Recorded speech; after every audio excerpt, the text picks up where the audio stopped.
ఇన్నా లిల్లాహి వ ఇన్నా ఇలైహి రాజిఊన్. ఎంతోమంది జీవితాలలో వెలుగులాంటి మా గురువు హజరత్ మౌలానా అబ్దుల్ వహాబ్ సాహెబ్ ఫైజీ రషాదీ ఖాస్మీ రహమతుల్లాహి అలైహి ఈ లోకాన్ని వదిలి వెళ్ళడం జరిగింది. ఖురాన్, సున్నత్ బోధిస్తూ జ్ఞానం, వినయం, సహనం నేర్పిన ఒక మహానుభావుడు.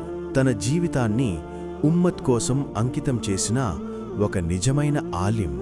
ఆంధ్రప్రదేశ్కు చెందిన ప్రసిద్ధ పండితులు, గురువులకు గురువు, దావత్వా తబ్లీగ్కి తన జీవితాన్ని అర్పించిన గురువు, జామియా నూరుల్ హుదా వ్యవస్థాపకులు హజ్రత్ మౌలానా అల్హాజ్ ముఫ్తీ అబ్దుల్ వహాబ్ సాహెబ్ ఫైజీ రషాదీ ఖాస్మీ గారు అనేక పాఠశాలలు మరియు మత సంస్థలకు అధిపతిగా కీలక పదవులను నిర్వహించారు. ఖురాన్, సున్నత్, జ్ఞానం, సబ్ర్, వినయం ఇవన్నీ నేర్పిన మహానుభావుడు ఆలిమే దీన్ హజరత్ మౌలానా అబ్దుల్ వహాబ్ సాహెబ్ ఫైజీ రషాదీ ఖాస్మీ రహమతుల్లాహి అలైహి.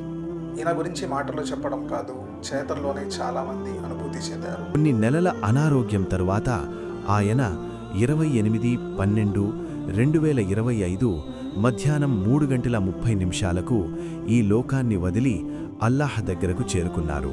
ఇన్నా లిల్లాహి వ ఇన్నా ఇలైహి రాజిఊన్. ఆయన మరణం మనకి తీరని లోటు. ఎందుకంటే సాధారణమైన వ్యక్తి చనిపోతే అది ఒక వ్యక్తి మరణం మాత్రమే అవుతుంది. కానీ ఒక ఆలిమే దీన్ చనిపోతే తనతో సహా ఎంతైతే జ్ఞానం ఉందో ఆ జ్ఞానం మొత్తం కూడా ఒక కోత్తులాగా కరిగిపోయి ఎంతోమంది ప్రజలకి చీకటిగా మిగిలిపోతుంది. ప్రతి ఒక్కరూ గురువుగారి కోసం దువా చేయండి. అల్లాహ్ ఆయన పుణ్యకార్యాలని అంగీకరించి స్వర్గంలో ఉన్నతమైన స్థానం ప్రసాదించుకాక. యా అల్లాహ్, ఆయన సేవలను స్వీకరించు. ఆయన జ్ఞానాన్ని ఆయనకు సదకా జారియాగా చెయ్యి. ఆమీన్. ప్రతి ఒక్కరూ గురువు గారి కోసం దుఆ చేయండి. అల్లాహు తఆలా గురువు గారికి స్వర్గంలో ఉన్నతమైన స్థానాలు ప్రసాదించాలి అని, అల్లాహ్ చెంతలో చేరి అవన్నీ కూడా అంగీకరించబడాలి అని అల్లాహు తఆలాని మనందరం కూడా దుఆ చేద్దాము. అస్సలాము అలైకుం వరహ్మతుల్లాహ్.